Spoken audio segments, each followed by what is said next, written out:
السلام علیکم جی، مائی نیم از اسما شیخ، welcome to my channel. تو آج بات کر لیتے ہیں ڈاکٹر عبدالسلام کے بارے میں۔ ڈاکٹر عبدالسلام کا شمار 20ویں صدی کے عظیم طبیعیات دانوں میں ہوتا ہے۔ انہوں نے نظریاتی طبیعیات میں بنیادی اور دور رس شراکتیں کیں۔ پچھلی صدی میں جیمز کلرک میکسویل نے طبیعیات میں پہلا عظیم اتحاد لایا، جب انہوں نے دیکھا کہ برقی اور مقناطیسی قوتیں ایک ہی قوت کے مظہر ہیں۔ برقی مقناطیسی قوت جس کے لیے ذمہ دار ہے۔ 1968 میں سلام ویبرگ اور گلیشو نے آزادانہ طور پر ایک دوسرا عظیم اتحاد پیدا کیا، جس نے برقی مقناطیسی قوت کو کمزور جوہری قوت کے ساتھ یکجا کر کے الیکٹرک پیدا کیا۔ برقی کمزور قوت ڈاکٹر عبدالسلام ایک سرشار ماہر تعلیمات اور ایک نیک روح تھے۔ ڈاکٹر عبدالسلام ایک سرشار ماہر تعلیم اور ایک نیک روح تھے، جنہوں نے اپنے ملک کے بڑے جوش کے ساتھ خدمت کی، تعلیمی سائنس کو فروغ دیا اور بڑی تعداد میں پہلے درجے کی طبیعیات دانوں کو تربیت دی۔ عبدالسلام 29 جنوری 1926 کو پاکستان کے ایک چھوٹے سے شہر یعنی کہ جنگ میں پیدا ہوئے۔ ان کے والد چودھری محمد حسین، جو کہ ایک غریب کھیتی باڑی والے ضلع میں محکمہ تعلیم میں تعلیمی افسر تھے، اور ان کی والدہ ہاجرہ نبی بخش تھیں۔ عبدوس اپنے 8 بچوں میں سب سے بڑا تھا۔ ان کے خاندان میں تقویٰ اور علم کی ایک طویل روایت ہے۔ تعلیم عبدوس نے جنگ کے قصبے میں اسکول میں تعلیم حاصل کی۔ ابتدائی عمر سے ہی انہوں نے ریاضی اور سائنس میں بے پناہ صلاحیتوں کا مظاہرہ کیا۔ انہوں نے انگریزی، فارسی، پنجابی شاعری سے بھی زندگی بھر محبت کی۔ وہ اسکول سے سائیکل چلا کر گھر آتے۔ 14 سال کی عمر میں انہوں نے جنگ کے لوگوں کو حیران کر دیا، جب انہوں نے پنجاب یونیورسٹی کے داخلے کے امتحان میں اب تک سب سے زیادہ نمبر حاصل کر لیے۔ تقریباً پورا شہر ان کی کامیابی کا جشن منانے لگا۔ کی بات نہیں کہ انہیں اسکالرشپ بھی دی گئی۔ انہوں نے 20 سال کی عمر میں 1946 میں ریاضی میں ماسٹرز کی ڈگری حاصل کی۔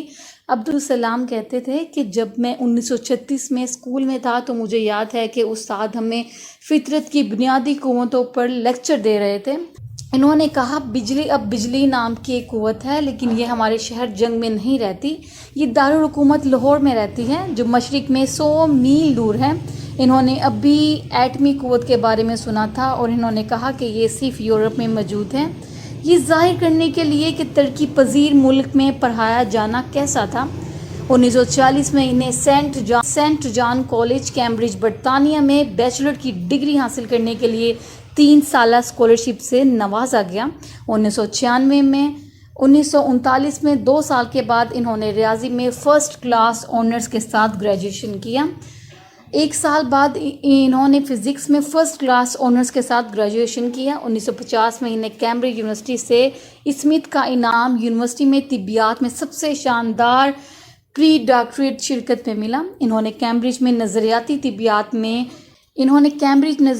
طبیعیات میں پی ایچ ڈی بھی حاصل کی۔ 1951 میں شائع ہونے والے ان کے مکالمے میں کوانٹم الیکٹرو ڈائنامکس میں بنیادی کام شامل تھا، جس نے انہیں پہلے ہی بین الاقوامی شہرت حاصل کر لی تھی۔ ان کا پی ایچ ڈی کا کوانٹم تھیوری آف فیلڈز میں ترقی پر تھا۔ یہ ایک بہت ہی شاندار کام تھا۔ ایک ماہر طبیعیات کے طور پر اپنا نام بنانے کے علاوہ ان کے نتیجے میں انہیں 1956 میں ریاضی کے علوم کے لیے انتہائی باوقار ایڈمز پرائز کا ایک حصہ جیتا تھا۔ انعام کے اہل ہونے کے لیے امیدواروں کی عمر 40 سال سے کم ہونی چاہیے تھی۔ میں 25 سال کی عمر میں سلام گورنمنٹ کالج لاہور میں ریاضی پڑھنے کے لیے اب آزاد پاکستان میں لاہور شہر واپس آئے۔ 1991 میں 25 سال کی عمر میں سلام گورنمنٹ کالج لاہور میں ریاضی پڑھانے کے لیے اب آزاد پاکستان میں لاہور شہر واپس آئے۔ وہ امید سے بھرے ہوئے تھے کہ وہ نوجوانوں کی نئی نسل کو سائنسدان بنانے اور معاشرے کو جدید بنانے کی ترغیب دے سکیں۔ اگلے سال 1992 انہیں پنجاب یونیورسٹی میں ریاضی کا سربراہ مقرر کیا گیا۔ وہ ایک اسکول آف ریسرچ کی بنیاد رکھنے کے ارادے سے واپس آئے تھے، لیکن جلد ہی یہ واضح ہو گیا کہ یہ ناممکن ہے۔ تھیوریٹیکل فزکس میں تحقیق کے کیریئر کو آگے بڑھانے کے لیے اس وقت ان کے پاس اپنا ملک چھوڑ کر بیرون ملک کام کرنے کے سوا کوئی چارہ نہ تھا۔ ان کا محرک ایک اہم واقعہ تھا جو 1993 میں پیش آیا۔ لاہور فسادات کا شکار ہوا جس میں بہت بڑی تعداد میں احمدیوں کو قتل کر دیا گیا۔ احمدی اپنے آپ کو مسلمان سمجھتے ہیں لیکن بہت سے دوسرے مسلمان انہیں بدیت کے طور پر دیکھتے ہیں۔ سلام جو ایک احمدی تھا، پاکستان چھوڑ کر کیمبرج واپس آنے کا فیصلہ کیا۔ سلام نے کیمبرج میں لیکچر کے طور پر 4 سال گزارے، یہاں تک کہ 1957 میں 31 سال کی عمر میں وہ لندن کے امپیریل کالج میں تھیوریٹیکل فزکس کے پروفیسر مقرر ہوئے۔ 1964 کے بعد اس عہدے کو ICTP یعنی کہ international Centre for Theoretical physics کے ڈائریکٹر کے ساتھ ملا۔ ٹریسٹی اٹلی 1960 میں وہ رائل سوسائٹی کے فیلو منتخب ہوئے۔ کئی سالوں بعد وہ ترقی پذیر ملک کے بہت سے نوجوان اور ہونہار نظریاتی طبیعیات دانوں کو درپیش دینے والے محکمے کو حل کرنے کا راستہ تلاش کرنے میں کامیاب ہو گئے۔ ICTP یعنی کہ جس کا مطلب ہے International Centre for Theoretical Physics, west Italy میں جس کو انہوں نے بنایا، انہوں نے مشہور ایسوسی شپس کا قیام عمل میں لایا جس سے نوجوان طبیعیات دان اپنی چھٹیوں کا ایک پرجوش ماحول میں گزارا کر سکیں، تحقیق میں اپنے ساتھیوں کے ساتھ قریبی رابطے میں رہیں، اپنے شعبوں میں لیڈروں کے ساتھ اپنی تنہائی کا احساس کھو کر اور تعلیمی سال کے 9 مہینوں کے لیے اپنے ہی ملک میں تازہ دم ہو کر واپس لوٹیں۔ کہا جاتا ہے 1954 میں سلام اپنے آبائی ملک کیمبرج میں لیکچرشپ کے لیے روانہ ہوئے اور تب سے سائنس پالیسی کے مشیر کے طور پر پاکستان کا دورہ کیا۔ تاہم وہ پاکستان ایٹامک انرجی کمیشن کے ممبر، سائنٹیفک کمیشن آف پاکستان کے ممبر اور 1961 سے 1974 تک صدر کے چیف سائنٹیفک ایڈوائزر رہے۔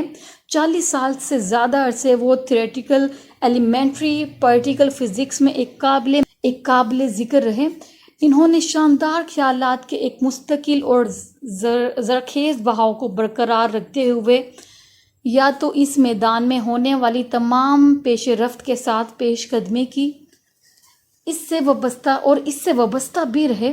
30 سالوں سے انہوں نے اپنی علمی ساکھ کو بین الاقوامی سائنسی اموار سے اپنی فعال اثر انگیز شرکت میں ویژن بڑھانے کے لیے استعمال کیا۔ انہوں نے ترقی پذیر ممالک میں سائنس اور ٹیکنالوجی کی ترقی سے متعلق اقوام متحدہ کو متعدد کمیٹیوں میں خدمات انجام دی۔ انہوں نے حیران کن سرگرمیوں کو ایڈجسٹ کرنے کے لیے جو وہ انجام دیتے ہیں، پروفیسر سلام چھٹیوں، پارٹیوں اور تفریحات جیسی ضروری چیزوں کو ختم کر دیتے ہیں۔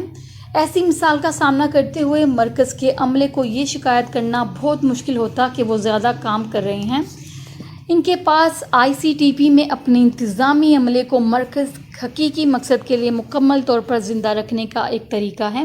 ترقی پذیر ممالک کی ضروریات کے حوالے سے خصوصی طور پر نظریات طبیعیات کی ترقی کی تربیت اور تحقیق کے ذریعے فروغ دینا۔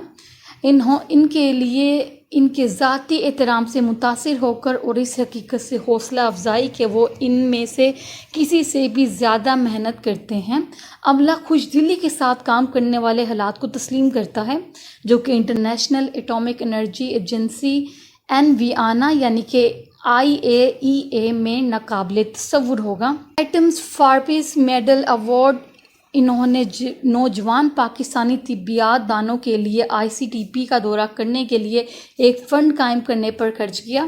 وہ نوبل انعام میں اپنا حصہ مکمل طور پر ترقی پذیر ممالک کی طبیعیات دانوں کے فائدوں کے لیے استعمال کرتے ہیں اور اس کا ایک پیسہ بھی اپنے اوپر خرچ نہیں کرتے، یہ جس کا مذہب ان کی زندگی کا ایک الگ حصہ نہیں رکھتا، یہ اس کے کام اور خاندانی زندگی سے الگ نہیں۔ انہوں نے ایک بار لکھا کہ قرآن پاک ہمیں اللہ کے بنائے ہوئے قوانین، فطرت کی حقیقتوں پر غور و فکر کرنے کا حکم دیتا ہے، تاہم یہ کہ ہماری نسل کو اس کے ڈیزائن کے لیے ایک حصے کو دیکھنے کا اعزاز حاصل ہوا، یہ ایک فضل کے لیے میں عاجزی کے ساتھ شکریہ ادا کرتا ہوں۔ 1957 کو فزکس کا نوبل انعام دیا گیا۔